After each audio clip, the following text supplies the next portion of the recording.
Hey guys, tonight we journey into one of the most brutal and unforgiving worlds of history, the 17th century pirate ship.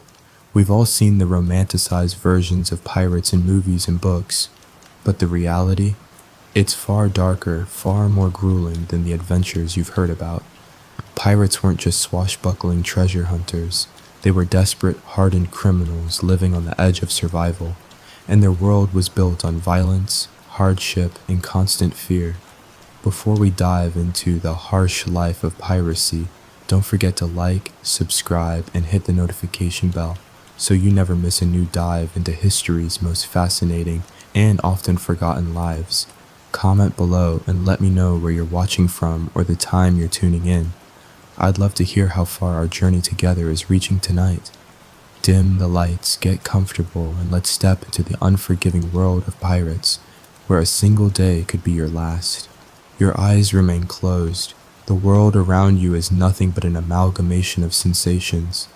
The first thing you notice is the constant rocking. It's not the gentle sway of a boat on a calm lake. No, this is the relentless, unforgiving motion of a ship cutting through the stormy seas. It's like being caught in the grip of something much larger than yourself, something that doesn't care about your discomfort. Every shift of the ship sends your body jolting in one direction, only to be pulled violently in the opposite. The deck beneath you is hard, unforgiving. It's not the cushioned comfort of a bed, it's the rough, splintered wood of the pirate ship. The wood seems to gnaw at your skin, each splinter a reminder that comfort is a luxury reserved for those who don't live by the law of the sea. It doesn't matter that you've spent the night here. Your body aches in 1,000 places. Your legs, stiff from the awkward position you slept in, send sharp pains up to your back. The cold dampness from the wood seeps into your bones, settling there, making it impossible to fully warm up. There's no escape from the sensation. The ship's presence is suffocating, all-encompassing. It's not a feeling you can easily shake off. No, it's like the ship has claimed you, body and soul, wrapping its very being around you. There's no room to move, no room to stretch your limbs. This is it. This is your world now. Before your eyes can adjust to the dim light, your senses are assaulted by a wall of stench, a thick, oppressive odor that claws at your throat. It's the smell of bodies, sweat-drenched, rank bodies that have been too long without a fresh change of clothes, too long without the luxury of bathing. The air is saturated with the sharp, pungent odor of human sweat. It's not just the scent of a single person, it's the scent of dozens, perhaps even 100, crammed together in this tiny space, each person's body odor blending together into a noxious brew. Then there's the bilge, the dank, stale smell of the water that collects in the bowels of the ship, stagnant and fetid. It's a smell that you can't escape, no matter where you move. You can feel it in your nostrils, thickening the air with its sour, acrid bite. It's a smell of decay, of rot, and it seeps into everything. Your clothes, your hair, your very skin. The ship might as well be alive, and it's breathing in decay. Rotten food lingers in the air too. Bits of stale bread, half-eaten meat, and the remnants of whatever scraps the crew couldn't finish last night. And then the tar, thick and sticky, the scent of it clinging to the air like a bad memory. You can almost taste it as you breathe it in. A bitter tang that mixes with the other smells and fills your mouth with the metallic tang of something old, something decayed. There's a faint metallic scent that lingers at the back of your throat. It's the sharp tang of old blood, the kind that never quite disappears, even after it's been washed away. This is the smell of injury, of violence, and as you breathe it in, you can't help but wonder just how many times it's stained the ship's decks. How many have bled here? And it's all wrapped together in a bitter cocktail of human suffering. Sweat, rot, blood, bile. There's no escaping it. There's no place for your mind to hide from the sheer oppressive force of it. The sounds, too, are a far cry from the gentle whispers of nature. The wind howls through the rigging above, the sails creak and snap in the cold morning air, But it's not a peaceful sound. It's an eerie, unsettling sound, the kind of sound that feels like a warning. The wood of the ship groans and shifts, its bones complaining as it battles against the forces of nature. Every creak and crack sends a chill through your spine, making you wonder if this is the moment when the ship will give way, when the sea will finally claim it. The noise of the crew is a constant murmuring undercurrent. There's the coughs, the wet gurgling coughs that echo through the space, a stark reminder of the sickness running rampant on the ship. Someone next to you coughs so violently you think they might be choking. Their chest rattles with each breath, a grim melody that's too familiar on these ships. Sickness is a constant companion, but it's not just the sickness, the snoring, the constant rhythmic sound of men trying to find rest in a place that will never allow it. Some snore loudly, others softly, but it's a constant noise, punctuated by the occasional snort or grunt. It's a sound of exhaustion, the sound of men who have long stopped dreaming of anything more than the next hour, the next moment. There's the soft muttering too. Some men are talking in their sleep. Others speak quietly to themselves, words lost in the chaos. But every now and then, a shout or a curse cuts through the noise, a reminder that even in sleep, pirates are on edge. Everyone's waiting for the next command, the next threat. And then there are the rats. You hear them skittering in the dark, their tiny claws clicking against the wood. They scurry around looking for crumbs, for scraps, for anything to gnaw on. Their presence is another reminder that you're not alone in this hellhole. They're the first to thrive here, making the most of the darkness, the filth, and they know no fear. They scurry over your feet without a second thought. Above it all, there's the distant slap of waves, the sound that you'll never be able to ignore. It's a sound of your fate, of the endless sea, stretching out in every direction, offering nothing but more of the same. But it's not just the noise or the smells that assault your senses, it's the proximity, the crushing, suffocating proximity of your shipmates. There's no room to breathe, no space to escape.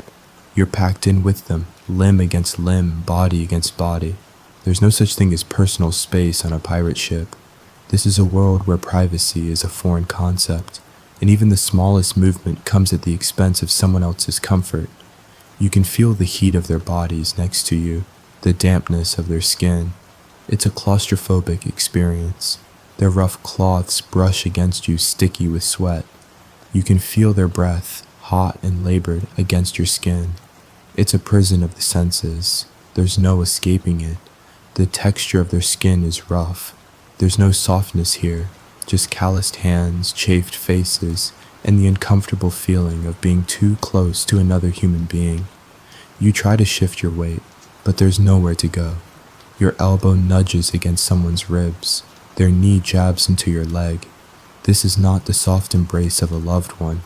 This is the grinding reality of life in the bowels of a pirate ship.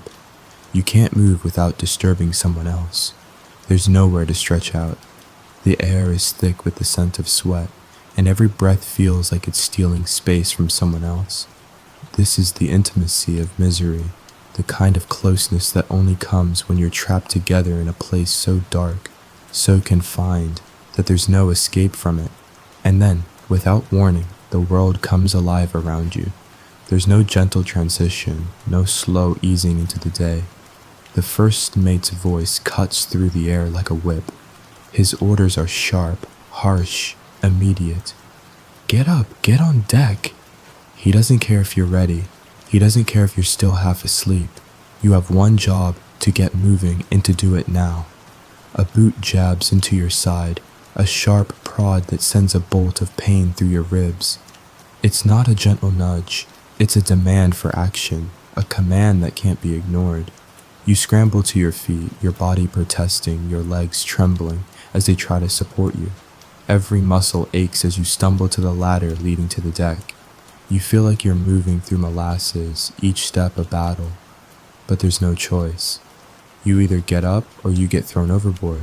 You force yourself to climb, to pull yourself up and into the cold morning air, to face whatever the day might throw your way. There's no gentle way to say it. The toilet on a pirate ship is a nightmare. In theory, it might be called the heads, but in reality, it's more like a crude, horrifying hole in the side of the ship, designed to handle waste, but only just barely. The first time you encounter it, you'll feel a mix of disbelief and dread. The smell alone hits you before you even get close.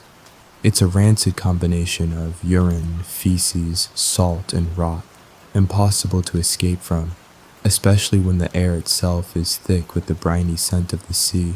The heads are positioned at the stern of the ship, a small, open space just beyond the rear railing where pirates attempt to relieve themselves. But relief is a relative term. The act of using the heads isn't a simple affair. The ship's constant rocking means that you have to hold yourself steady, bracing against the wood while balancing on a small ledge, all the while trying to keep your footing as waves crash against the hull. One wrong move, one slip, and you could find yourself tumbling into the sea, your body crumpling against the hard wooden deck, or worse yet, into the depths below. The stench is unbearable. You try not to breathe through your nose, but it's impossible. It's a wall of filth, suffocating, omnipresent. Pirates who have been aboard the ship for months seem to have grown used to it, but for you, it's a constant assault on your senses. You have to hold your breath or risk gagging. Worst of all is the shared nature of it. This is not a private space. Everyone uses it, men who have worked for hours in the sun, who haven't bathed in weeks, who smell like the very rot they're contributing to. You're forced to wait your turn in the line, standing shoulder to shoulder with crew members, each of you grimacing at the thought of what you're about to do, but not having the luxury to refuse. In the end, it's a communal misery. There's no escaping it. Water, that most vital of resources, is another brutal reminder of your new reality. Fresh water is a luxury on a pirate ship. It's a finite resource, rationed carefully, measured out with the grim awareness that the sea will not provide it. The water barrel is a large cylindrical container, crude in its construction but functional for storing water. But just like everything else on the ship, it's far from clean. The water smells musty, stagnant, and tinged with the faint taste of tar from the barrels it's been stored in. It's the same water that you'll drink, cook with, and wash yourself in, even though you know it's not really clean. The taste is metallic and sour, a lingering aftertaste that coats your tongue long after you swallow. It feels like the water itself is fighting to stay in your body, as if your very cells are rejecting it. It's been stored for too long, exposed to the humid air below deck. Tiny bits of slime float on the surface, alongside small floating insects, survivors of the battles for food that never seem to end. You can't look at them too long or you'll lose your appetite entirely. When you finally get your mouth around the rim of the barrel, you swallow with desperation, thirst gnawing at you. There's nothing else. If you drink too much too quickly, it'll make you sick, your stomach revolting against the tainted water. But if you don't drink enough, you'll dehydrate, your body breaking down in the oppressive heat and humidity. You watch the crew members take their turns at the barrel, each of them eyeing the water with the same hunger. No one asks for more, no one complains. They just take what they're given, knowing that the next barrel could be just as foul, just as contaminated. There's no choice but to drink. It's an idea that seems almost laughable, trying to wash with seawater. But you're so desperate to feel clean, to get rid of the layers of grime and sweat that have built up over days, weeks, even months. So you take a rag and dip it into the cold, salty water, rubbing it over your face, your arms, anything to get rid of the layers of muck.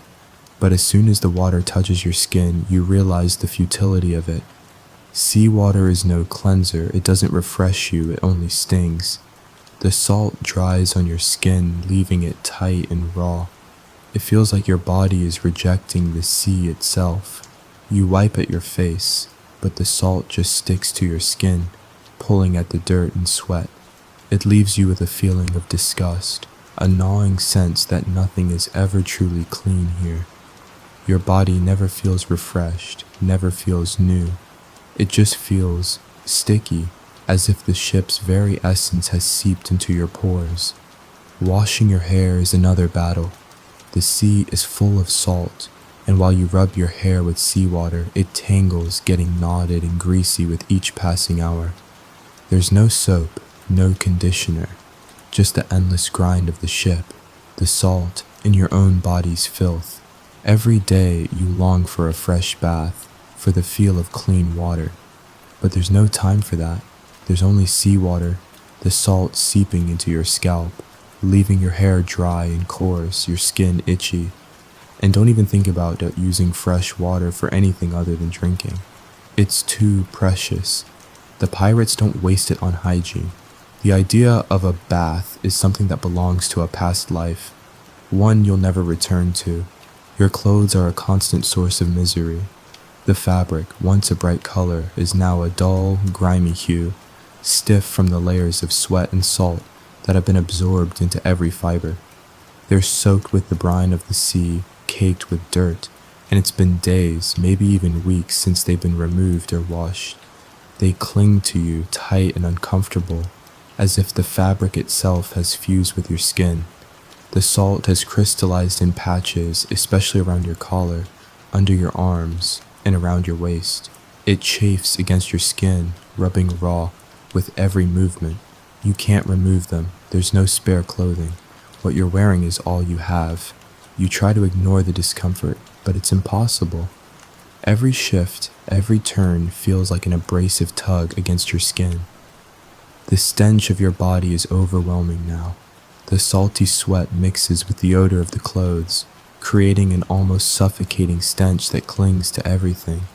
There's no fresh change of clothes to look forward to. The idea of taking them off for even a moment seems impossible. They're a part of you now, just as much as the grime that's caked into your pores. This is the pirate's uniform, and it's one you wear until the fabric disintegrates, until the body gives out, or until death claims you. You begin to feel the itching. At first it's just a slight annoyance, an itch here, an itch there, but it doesn't take long before you realize what it is. Lice, tiny creatures invisible to the naked eye that burrow into your scalp, into the folds of your skin. You scratch at your head, but the relief is short-lived. You can feel them crawling beneath your hair, their little legs prickling against your skin. You look at your crewmates. You can see the telltale signs of lice. They scratch incessantly, their faces grimacing in discomfort, their hair matted with grease and filth. It's a silent acknowledgement that no one speaks about, but everyone shares. The lice are the ship's true companions. They've been here longer than you, surviving the damp, the heat, and the filth. They've become as much a part of this world as the rats that scurry around the ship, looking for scraps, looking for anything to gnaw on. But the rats? Oh, the rats. They're bolder than the lice.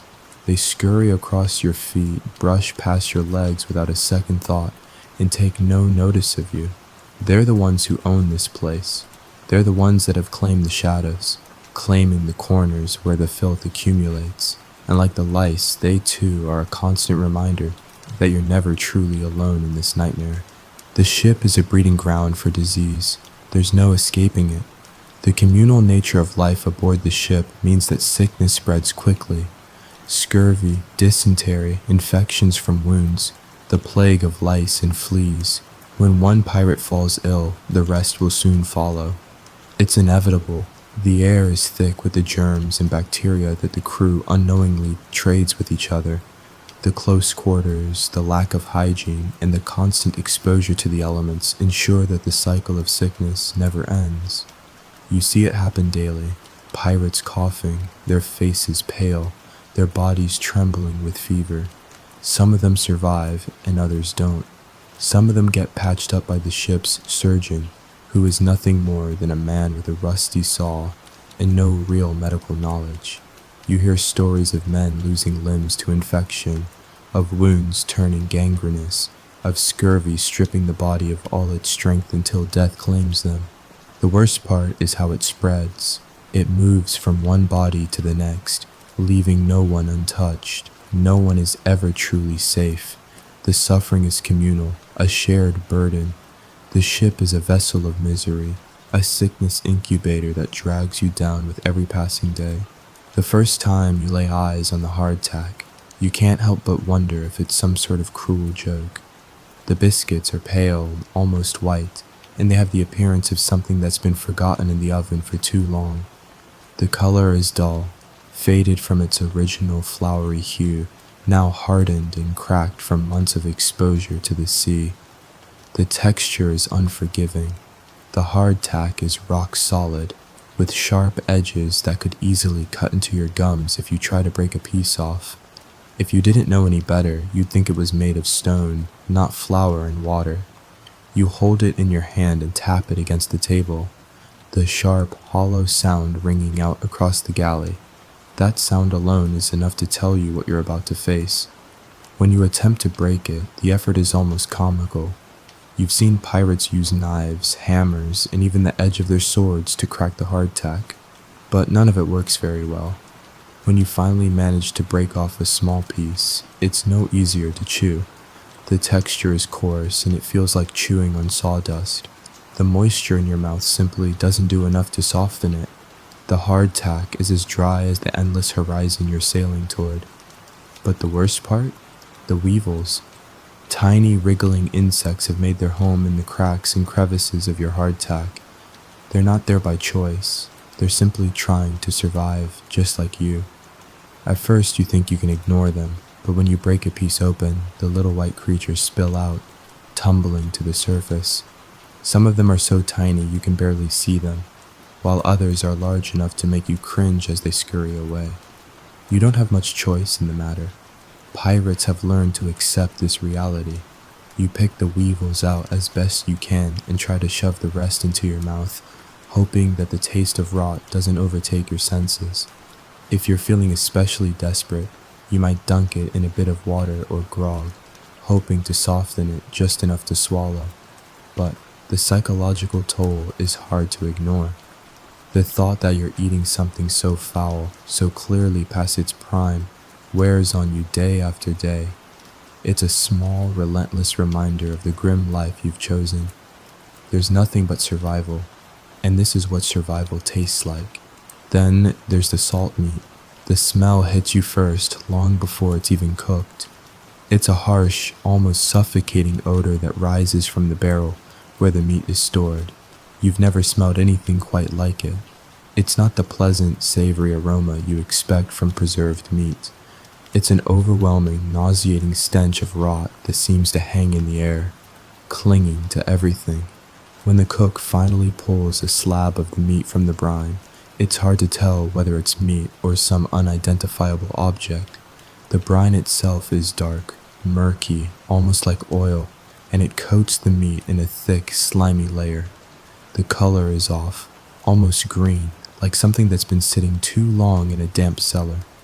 When you get a closer look, you realize just how tough the meat is. It's not tender or juicy, it's dry and stringy, like it's been preserved beyond the point of reasonable edibility. The texture is fibrous and almost leathery. It resists your teeth and you find yourself gnawing at it, fighting to tear even the smallest bite free. The taste? Overpowering. The saltiness is so intense it burns your tongue with every bite. Your mouth fills with the sting of it, and even the water from the barrel can't seem to wash it away. Every chew is a struggle, and you know there's no way to make it palatable. The cook tries his best to make it more edible. Sometimes he'll throw it into the boiling pot. Sometimes he'll try to fry it, but nothing changes. The meat remains tough, dry, and utterly inedible, leaving you with a stomach that constantly churns in protest. But that's what you have. That's all there is. You eat it because there's nothing else, and the hunger gnaws at you until there's no choice but to swallow down the salt-encrusted nightmare. The man behind this culinary torture is the cook, a weathered, wiry figure who seems to have forgotten the meaning of personal hygiene long ago. His domain is a cramped galley, a tiny room below deck that smells as though it has never known a fresh breeze. The air is thick with smoke, and the stoves are always hot, as though he's trying to keep the ship's belly warm by sheer force of will. The cook has learned to make do with what little he has. Fresh food is a rarity. Spoiled fish, moldy vegetables, and the occasional bit of salted meat are all he's got to work with. He's always in a bad mood, haggling with the crew over supplies that rarely last, constantly worried about spoilage, and perpetually trying to keep his food from being stolen. The process of cooking is chaotic, a messy affair where everything seems to happen at once. The cook stirs pots over the fire, throwing in whatever ingredients he can find, trying desperately to make anything that's worth eating. But it's never quite enough. The food is always bland, tasteless, and sometimes outright inedible. Every day is a struggle to keep the crew from turning on him for a better meal. He knows that the grumbling stomachs of the pirates are a ticking time bomb, and his job is to keep the fuse from going off. The constant battle against spoilage adds another layer of stress.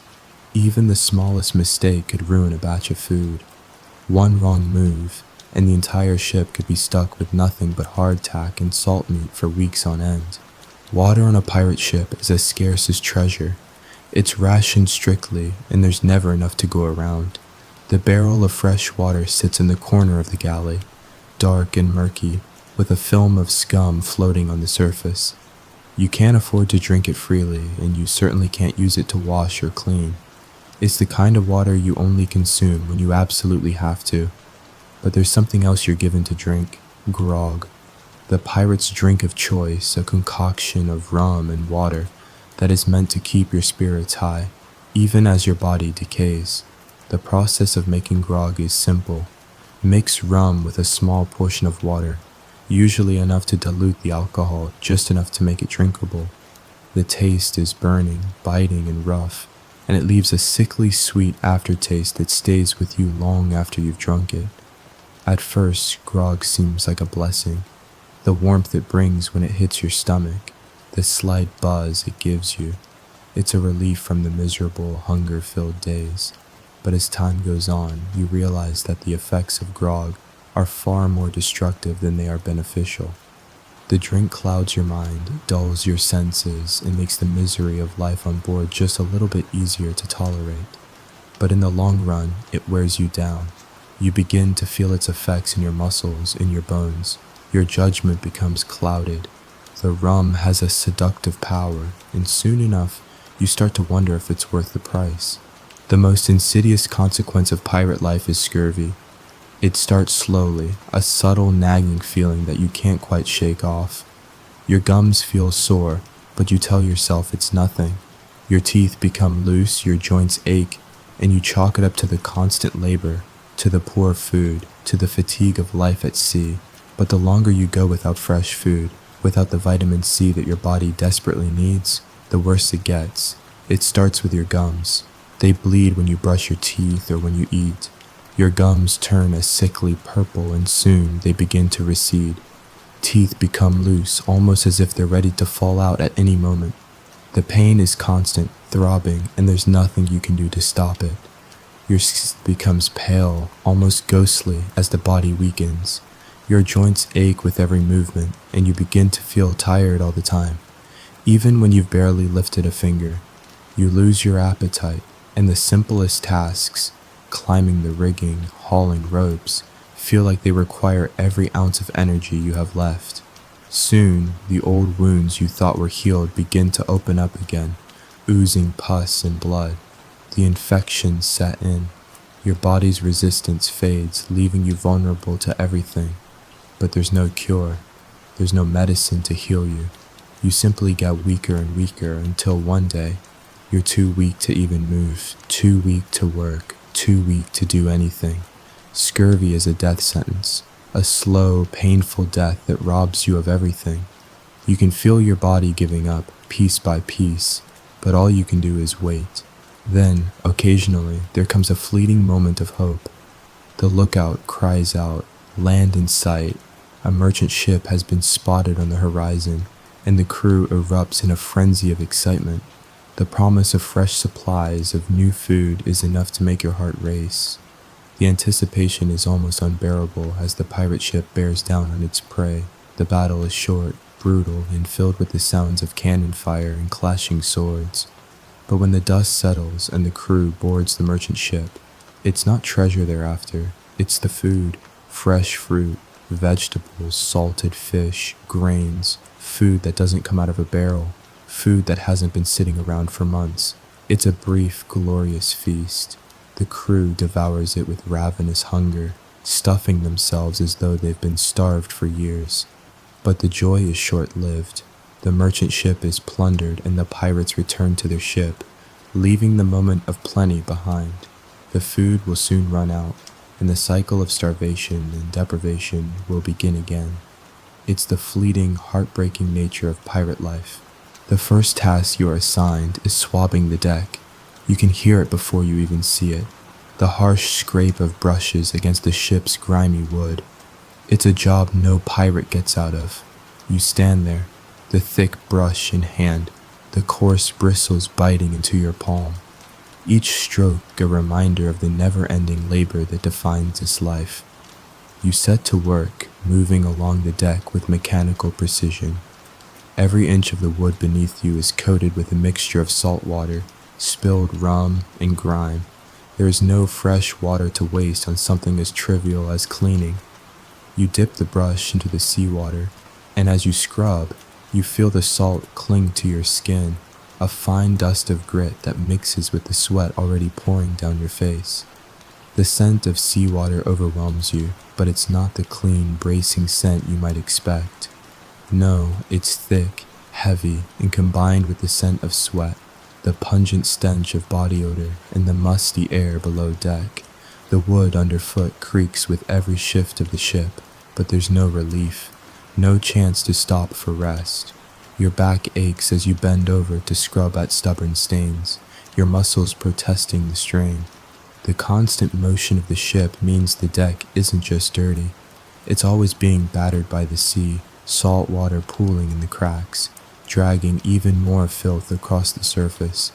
The task never seems finished, no matter how hard you scrub, no matter how many hours you spend on your hands and knees, forcing the deck into some semblance of cleanliness. This job is one of the most exhausting, a battle against the very elements. You'll spend hours on your knees, and when it's finally done, you'll look at the deck only to realize that it will soon need scrubbing again. The satisfaction of a clean deck is fleeting. The ship's cruel, relentless environment makes sure of that. As if the decks weren't enough, the rigging looms ahead. It's a job that fills you with dread, especially when you're still new to the ship. The rigging, the maze of ropes and sails, defines the very shape of the ship. It's where you'll spend much of your time, climbing up into the rigging like a monkey, tugging on thick ropes and adjusting sails, often high above the deck. The first time you ascend the rigging, your heart races. You stare up at the towering masts, a dizzying sight that sends a chill down your spine. The ropes feel like they're hundreds of feet long, stretching toward the sky. When you finally begin to climb, you realize how much of your life will be spent in the air, on the edge of disaster. The wind whips against you as you climb, and the spray from the sea stings your skin, soaking your clothes. The ropes burn your hands as you pull yourself higher, the friction tearing at your palms. Your body screams for a break, but there is no time. If you don't work the rigging, the ship can't sail. There's no room for hesitation, no room for fear. The wind pushes you, making the task even more treacherous. A misstep, a moment's distraction, and you could fall to your death, or worse, break your body against the unforgiving deck below. The sails are heavy, their canvas soaked by the salt air, and your fingers ache as you pull them taut. There's no comfort in the task, just a constant need to move, to climb, to adjust. Every day is a battle against nature itself.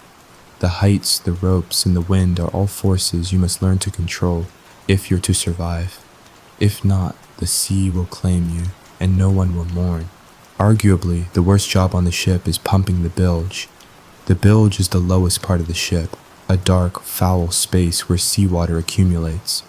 This is where the unwanted water from the ship's hold collects, carrying with it oil, waste, and filth from every corner of the ship.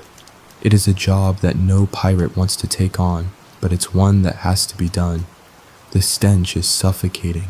It's not just the smell of stale seawater. It's the sour stench of decay, of rot, of things that have been trapped below deck for far too long. The smell of human waste, of spilled food, of stagnant water. It's the kind of smell that clings to your skin, to your clothes, no matter how hard you scrub afterward. You can feel it in your lungs, thick and choking as you work the pump handle, sending the foul water out into the sea. The pump handle is slick with grime, the wood slick and slimy, caked in years of accumulated filth. Each push of the pump feels like you're pulling a weight from the deepest parts of hell. The water that comes up isn't just water. It's a soup of everything the ship's crew has left behind. You see bits of debris, rotting food, and sometimes worse things. Every pump feels like an eternity, and every time you think you're done, more water flows up, more filth to be pushed out. It's exhausting, disgusting work, but it's necessary. The ship would sink without it, but there's no glory in it, no reward. It's simply a task that must be done again and again with no end in sight. You could spend hours here, your muscles aching, your skin drenched in the filth, knowing that no matter how many times you pump the bilge, it will always come back. Sail mending is another never-ending task. The sails, large and cumbersome, are constantly in danger of tearing. Every gust of wind, every shift in the weather could put strain on the sails, threatening to rip them apart. As a pirate, your job is to repair them, often in the middle of a storm or in the dead of night when the ship is rocking like a drunken beast. The canvas of the sail is thick, coarse, and heavy. It feels like trying to stitch through a piece of rough leather. The needles are massive, their eye large enough to thread thick, tarred cord through them. The thread itself is heavy, black, and sticky with tar. Each stitch requires effort, each tug of the needle pulling the canvas taut, binding the fabric together, hoping that it holds long enough to see you through the next battle with the wind. Your fingers are raw from the constant work, the repeated pricks of the needle drawing blood from your skin. The sails seem endless, a never-ending sea of canvas that demands your attention. Each tear you mend feels like a small victory, but there's always another. The ship depends on these repairs. If the sails tear too much, the ship cannot sail, and without sails, you're stranded.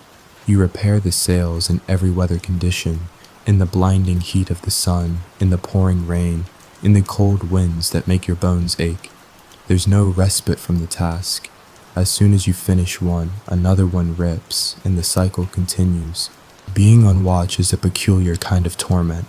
It's not the physical strain that breaks you. No, it's the mental exhaustion, the constant vigilance, the way your eyes become bleary from staring at the horizon, searching for ships, for land, for anything. The endless horizon becomes your enemy. It stretches on forever, a never-ending reminder of your isolation.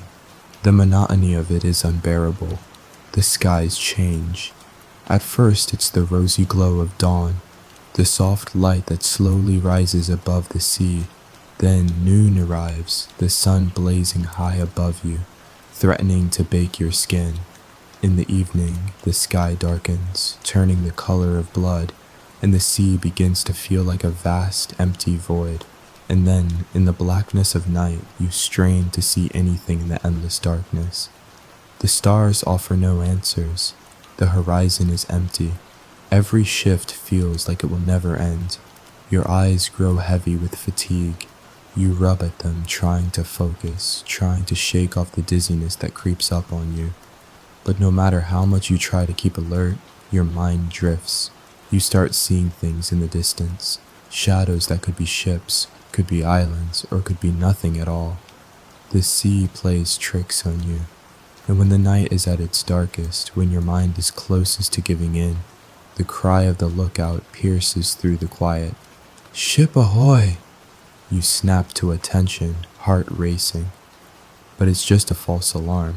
It's only the stars playing their tricks. The horizon is still empty. Weapons on a pirate ship are a constant reminder of the violence that defines your life.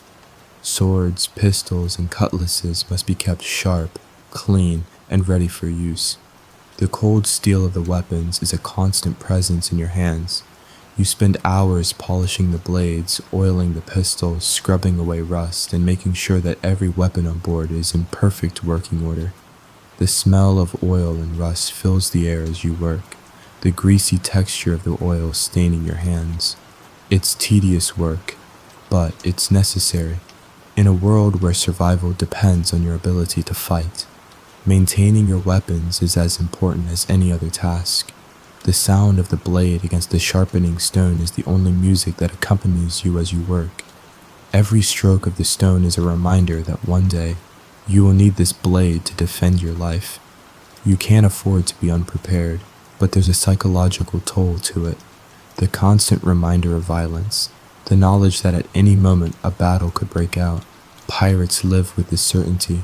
Your weapon is always within reach, ready to be drawn at a moment's notice. The more you handle it, the more you become used to the weight of it. The blade feels heavier each day, and the violence feels closer. Pirates aren't just sailors, they're engineers. The ship is a complex machine, one that requires constant attention. The masts splinter, the sails tear, the rudder loosens, and every day there are repairs to be made. The ship is not a finely tuned vessel. It's a patchwork of haphazard fixes and desperate improvisation. You watch as the crew makes repairs with whatever they can find. Ropes are tied in place to replace broken rigging. The mast is propped up with salvaged wood. Even the rudder, that crucial piece of the ship's structure, has been patched with spare parts scavenged from the sea. When something breaks, there's no time to waste. The crew is quick to improvise. They lash together whatever materials they can find and keep the ship afloat. The ingenuity required to repair the ship in the middle of the ocean, with nothing but scraps to work with, is something that pirates take immense pride in. But the desperation in their eyes is evident. They know that if the ship fails, if they can't fix it in time, they're doomed. On a pirate ship, the captain wields absolute authority, at least in theory. He is the unquestioned leader when it comes to making critical decisions. The direction of the ship, the timing of attacks, and the ultimate fate of prisoners or captured vessels. The captain projects an aura of fear and command, his voice carrying weight in every order. He doesn't have the luxury of indecision. His commands are swift, direct, and expected to be obeyed without hesitation. But this power is not as absolute as it might seem. The captain, unlike a monarch, does not reign by birthright or divine mandate. The pirate crew has a say in who leads them. The captain is elected, voted in by the crew, and this election is never a formality. It's a matter of survival. If a captain is ineffective, cowardly, or fails to deliver the spoils, the crew will turn on him. Pirates are not bound by loyalty to a crown. They are bound by loyalty to the man who delivers them treasure, security, and the promise of riches. If the captain falters or shows weakness, he risks being deposed in a heartbeat.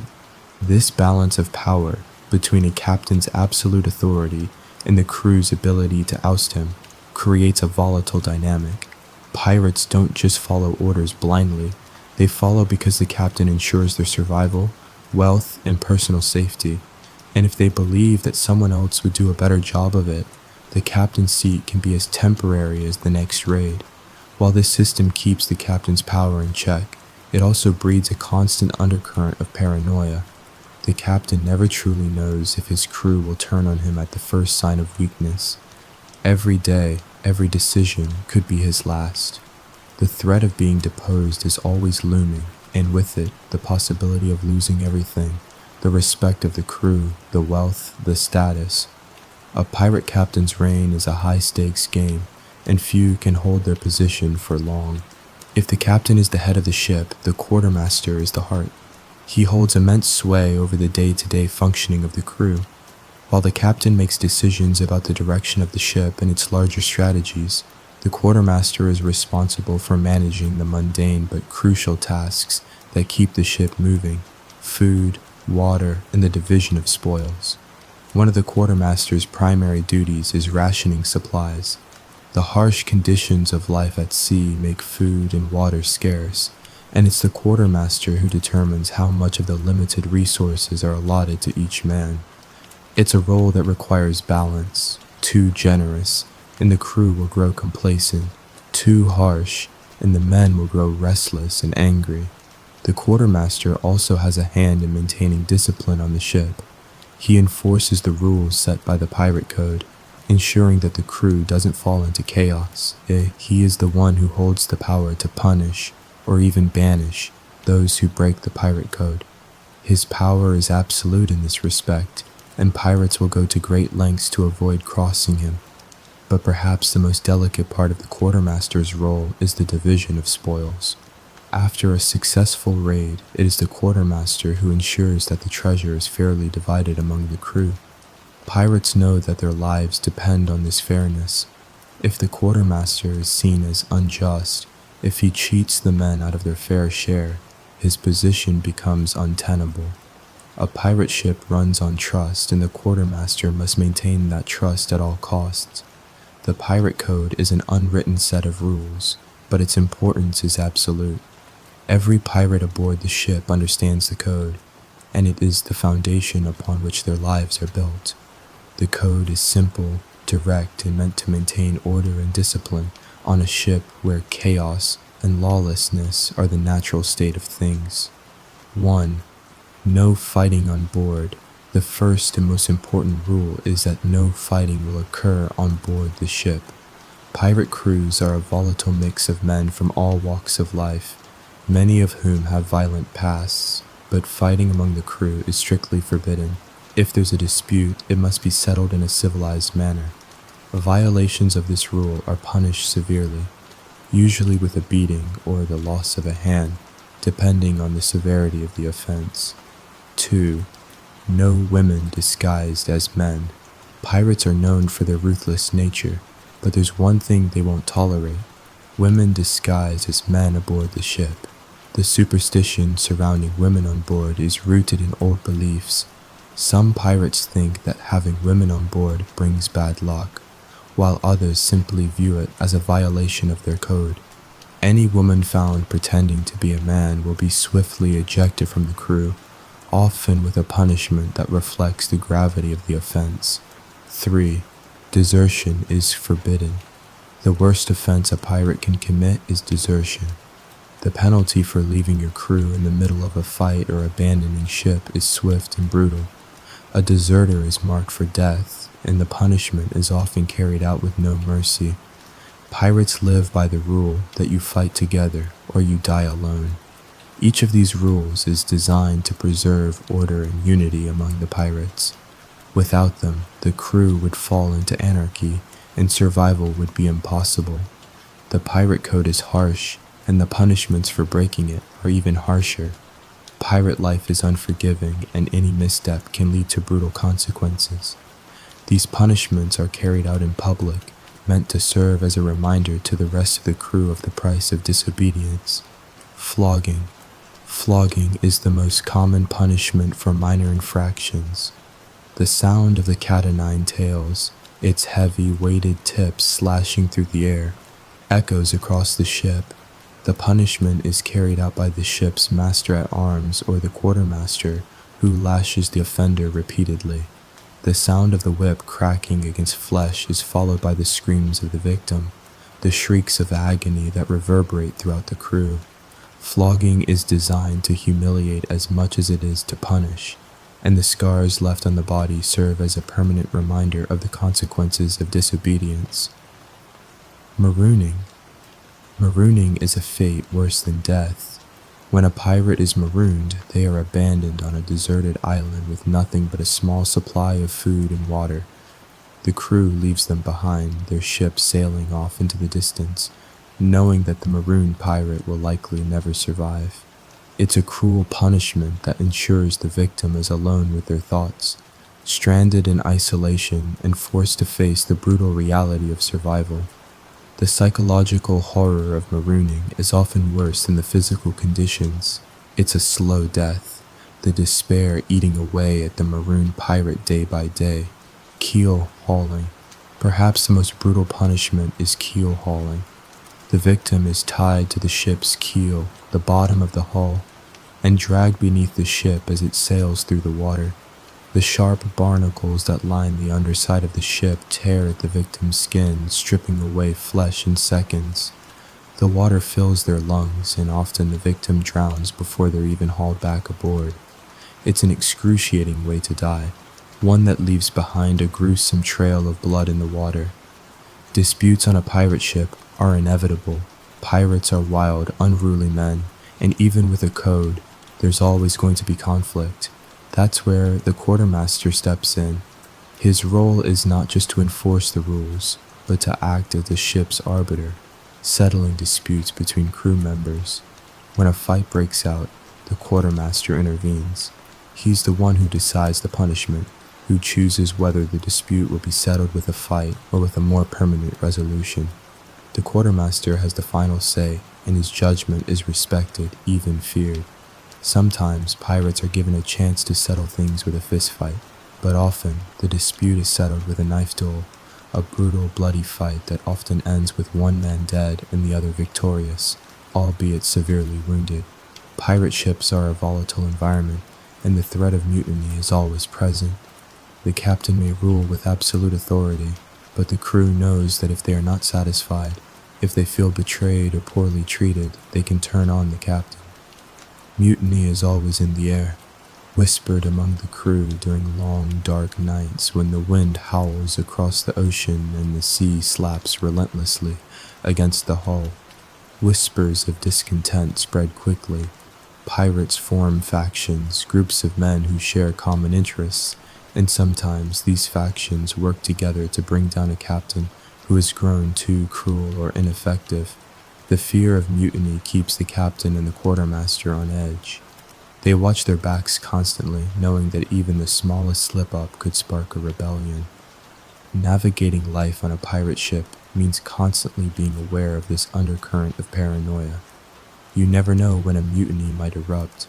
Your survival depends on your ability to stay in the good graces of the crew, to maintain your place among the factions, and to avoid becoming the target of a rising rebellion. The day starts like any other. The ship rocks gently beneath your feet, the sea stretching endlessly in every direction. The crew goes about their duties with the quiet rhythm of routine. But then the cry rings out from the crow's nest, a sharp, piercing call that shatters the monotony. "Ship ahoy!" The words hit you like a jolt of adrenaline, sending a shock wave of energy through the crew. The calm of the sea is immediately replaced by a charged atmosphere. There's no more idle chatter, no more leisurely tasks. The pirates know what this means. There's a prize in sight, a ship ripe for the taking. And when the sighting comes, it sets off a chain of reactions as if the ship itself has come alive. The crew springs into action, the shift from normalcy to battle as sudden and violent as a storm. The captain barks orders. The ship turns, its sails snapping in the wind as it shifts course toward the prize. The men rush to their stations, the deck now filled with the harsh sound of boots against wood, the clang of metal against metal, and the sharp orders of the officers. The cannons are prepared, dragged into place with practiced ease, the metal groaning under the strain. The crew works quickly, making sure everything is ready. The barrels of gunpowder loaded, the fuses set. There's no time to waste. The enemy ship is still a distance away, but it won't be for long. Soon, the distance will close, and then the fight will begin. In the meantime, you stand ready. The energy on the ship has shifted. No longer is the pirate crew a group of ragtag individuals. Now you're a force, unified by a single purpose, to claim the prize. The tension is thick like a rope stretched taut, threatening to snap at any moment. The crew mutters amongst themselves, but no one speaks loudly. There's an understanding in the air, an unspoken agreement that once the battle begins, there will be no room for hesitation, no room for doubt. As the distance between the ships closes, the tension becomes almost unbearable. The wind howls through the rigging, but it's a distant sound, almost irrelevant. The ship beneath you rocks with the motion of the chase, the creaking of the timbers beneath your feet, the only indication that you're moving at all. There's no time to think about what's coming. The adrenaline has taken over. The ship lurches slightly as the captain orders the first cannon fire. The deafening roar of the cannons fills the air, and the ship shudders with the impact. You feel it in your bones, the power of it, the explosive force that sends cannonballs crashing through the air and toward the enemy ship. You can see the smoke billowing from the cannon ports, hear the sharp crack of gunpowder igniting in the air. The shot misses, but it's a warning. The enemy ship knows what's coming, but it's not enough. You're too far, still too far for effective fire. The crew works frantically, tightening the sails, adjusting the course. There's no room for error. The ship must move with perfect precision if it's to catch its prey. With each passing second, the tension builds. The men on deck are focused, determined. No one speaks. The air is thick with anticipation. You hear the rumble of the cannons being loaded again, the sound of men grunting as they drag the heavy guns into place. A cannon is fired once more, and this time you hear the satisfying boom of impact. The enemy ship is rocked by the blast, and for a moment it feels like the world has stopped. But it hasn't. It hasn't even begun. The ships are close now, close enough that you can make out the crew of the other ship. Men scrambling on deck, shouting orders, preparing to fight. There's no turning back now. The moment has arrived. The captain gives the final order, and the ship surges forward, the pirate crew roaring in unison. You can see the enemy ship's crew, their faces full of fear and defiance, ready to defend their vessel. But it's too late. The grappling hooks are thrown, and you hear the sharp clatter as they catch onto the enemy ship's rigging. The lines tighten, and the ships pull together with a jarring crash, the timbers of the two vessels groaning as they collide. The sound is deafening, and for a split second there is nothing but the chaos of the moment. And then the fighting begins. There's no order now, no strategy. It's a storm of violence. Men screaming, weapons clashing, the air thick with the tang of gunpowder and the coppery scent of blood. Pirates leap from the ship onto the enemy's deck, shouting as they swing their cutlasses, hacking at anything that moves. The clash of steel rings out in the air as blades meet, and the sight of the enemy crew fighting back is both thrilling and terrifying. The noise is impossible to escape. The roars of men, the clash of metal, the screams of pain and rage. You're caught up in it now, unable to think beyond the fight, unable to see anything but the man in front of you. His face is twisted in fear and anger as he raises his sword to strike, but you're faster. Your cutlass meets his with a ringing clash, and you push him back, eyes wide with adrenaline, heart racing. The deck beneath you is slick with blood, your boots sliding as you step forward to strike again. You hear the screams of your crewmates as they battle, the roar of cannons from the other ship, and the constant crack of pistols going off in the chaos. Every movement is frantic, every breath quick and shallow. The air is thick with the smell of gunpowder, the sharp tang of blood, and the acrid scent of burning wood. The battle rages on, and you find yourself fighting in close quarters, your blades slicing through the air as you press forward, pushing back the enemy crew. There's no mercy here, no room for hesitation. You strike, again and again, feeling the satisfaction of the cutlass biting into flesh, the power of the blow propelling you forward. The ship around you is alive with chaos. The creaking timbers of the ship are drowned out by the violence, the roars of the men, the sounds of bodies hitting the deck, the splintering of wood as the cannonballs continue to fly. Every step you take feels heavy with the weight of the moment. You know that this could be the moment where everything changes, the moment when you could lose your life, but you can't stop now. There's only forward, only survival. The battle is frantic, but it's also primal. It's not about skill. It's about who can last longer, who can keep fighting, who can push through the pain. You hear the screams of men, both from your crew and the enemy, and it fuels you, making you press forward, even as exhaustion threatens to take over. You can feel your muscles screaming with every movement, the cut of your sword through the air, a motion you've done 1,000 times before, but never with this much fear in your heart. But then, the enemy ship begins to falter, the crew is crumbling, the pirates around you push forward with renewed energy as they see the signs of victory. Men begin to surrender, others try to flee, but it's too late. The victory is sealed, the enemy is beaten. The aftermath of battle is just as chaotic as the fight itself. You stand, chest heaving with exertion, the weight of your sword heavy in your hand. The ship's deck is covered in blood, the bodies of the fallen littering the space. The air smells of gunpowder, blood, and sweat, and the ship's timbers creak beneath the weight of the men who fought and died. You take a moment to catch your breath, but it's fleeting. There is no time for rest, no time for reflection. The loot must be taken, the spoils divided. The pirates swarm the enemy ship, eager to claim their prize. The frenzy of looting is as violent as the battle itself. Gold, silver, and other valuables are piled high on deck, but the true prize is in the division of it. The quartermaster steps in, overseeing the division with practiced eyes. He's the one who ensures the spoils are split fairly, according to the pirate code. There are no arguments, no fights over what's been claimed. The rules are clear. Every man gets his fair share, and anyone who tries to cheat is dealt with swiftly. The process is quick, almost mechanical, as each pirate takes what is his. It's a small victory in a world that demands constant struggle. Then, the captives.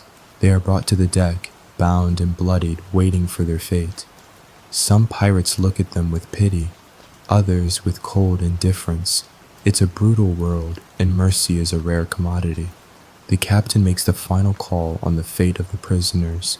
Some are ransomed, some are spared, but many are cast overboard, left to the mercy of the sea. And then, the moment is over. The ship sails on, leaving the chaos of battle behind, but you carry it with you, as you always will. The vastness of the ocean is overwhelming, stretching endlessly in all directions. The sea is a mirror, unbroken, unmarred, an infinite horizon that seems to swallow everything in its path. There's no escaping it. No matter which way you turn, the water is all around you. There's nowhere to hide.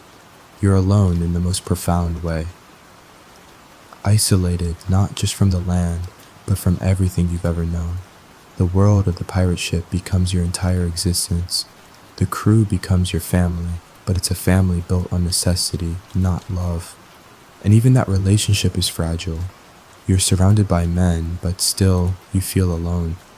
The land, what little you remember of it, fades into a distant dream. Memories of family, of home, of anything familiar begin to blur and disintegrate. They become whispers, forgotten dreams that feel out of reach. Time on the ship is distorted. Days blur together in the relentless monotony of work and struggle. You wake, you toil, you eat, you fight, and you sleep, only to wake up and do it all again. The concept of time becomes irrelevant. It feels like the world is moving on without you.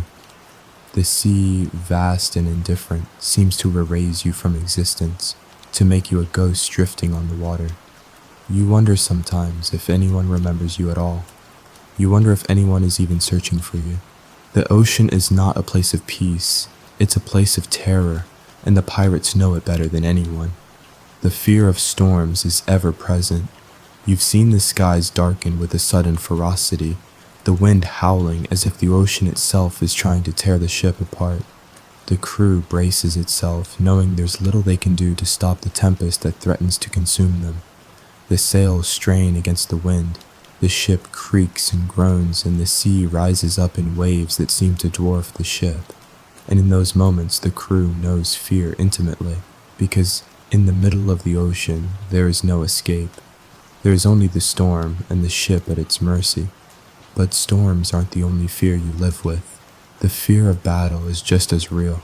Every day on the ship is a waiting game, a question of when and where the next fight will occur. You don't know what kind of ship will appear on the horizon or how well armed it might be. Will they have the firepower to overwhelm your crew? Will the fight be close, brutal, and personal? Every encounter with another ship is a roll of the dice. Life or death, victory or defeat. You know that in any battle you could lose your life in an instant, and there's no guarantee that anyone will mourn you when you're gone. Then there's the fear of sickness. The crew is already starting to show the signs. Pale faces, coughing fits, gums swollen and bleeding. The worst is scurvy, the slow, painful death that robs your body of strength, leaving you weak and helpless. There's no medicine, no real cure. Once the symptoms take hold, you know it's only a matter of time before your body begins to betray you. But worse than the fear of sickness is the helplessness that comes with it. You can feel your body giving up, but there's nothing you can do to stop it, and it spreads like wildfire. Once one man falls sick, others soon follow. The pirate ship becomes a breeding ground for disease. And of course, the fear of punishment hangs over everything. The pirate code is strict and violations are dealt with swiftly. The sound of the cat-o'-nine tails cracking through the air is a constant reminder of what happens to those who cross the line. Flogging, marooning, keel hauling, they're all possibilities you have to live with. Each time you slip up, you wonder if today will be the day you cross the line. Will today be the day you pay the price for some minor infraction? But there's one fear that trumps all others, the fear of mutiny. It's a constant undercurrent, an ever-present threat. The crew's loyalty is fragile, and the slightest hint of weakness or poor decision-making could spark an uprising. Pirates are loyal to their captain as long as he delivers the goods, but if he falters, they will turn on him without hesitation. The crew may be bound by the pirate code, but it doesn't take much to tear that code apart. Paranoia runs high. Whispers of discontent ripple through the ship, and you never know if one of your shipmates is planning a betrayal. The fear of mutiny is as suffocating as the smell of gunpowder in the air after a battle. The ocean has a way of grinding down even the strongest of men. The endless monotony of life on the ship begins to take its toll. There's little to distract you from the all-encompassing boredom. You can spend days without anything happening. No storms, no battles, no sight of land. The days blend together in a haze of work, sleep, and waiting. You look out at the water, but it's always the same. Nothing changes. The waves lap lazily against the hull of the ship, and the wind barely stirs the sails. Everything seems still, but it's a stillness that drives you mad. There's no escape from it.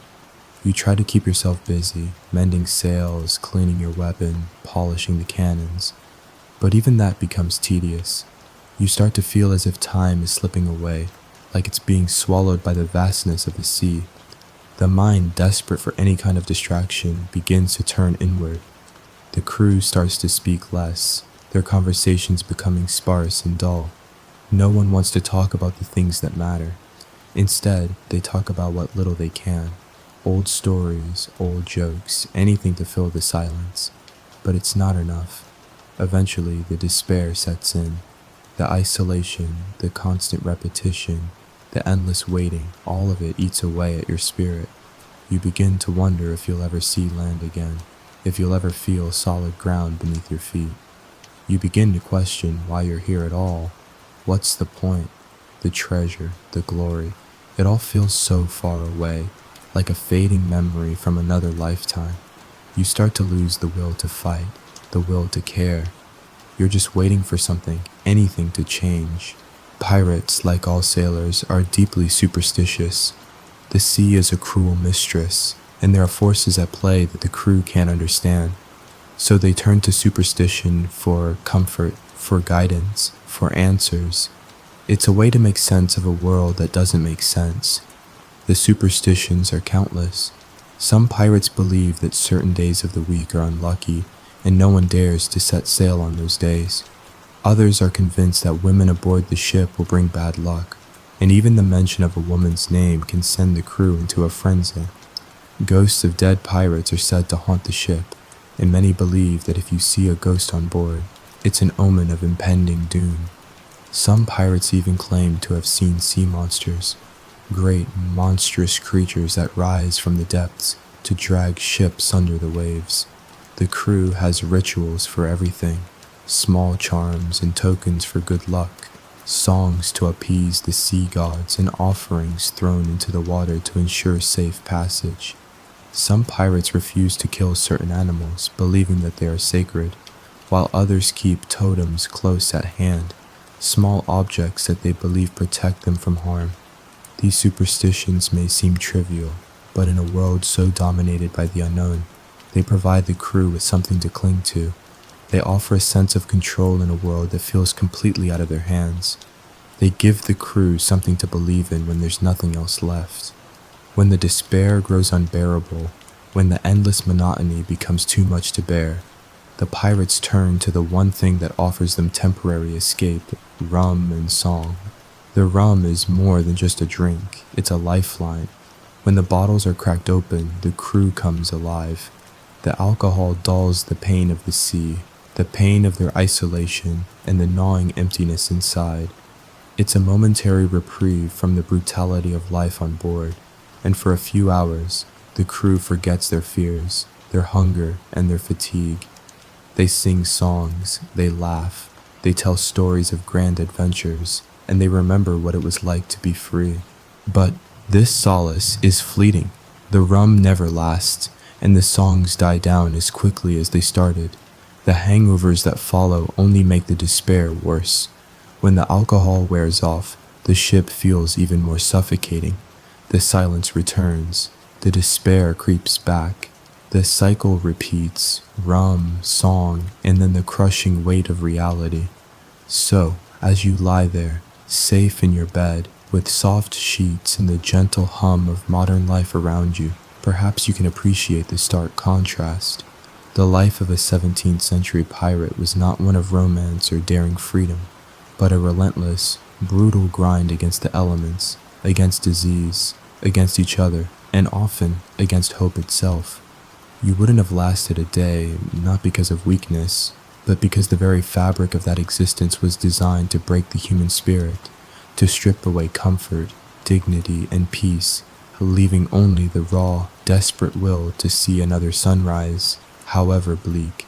Their songs may echo in our imagination, but their suffering is a history best left in the deep, dark waters of the past. Thank you for joining us on this journey. Sleep well, and may your dreams be far from the creaking timbers and cold spray of a pirate's harsh sea.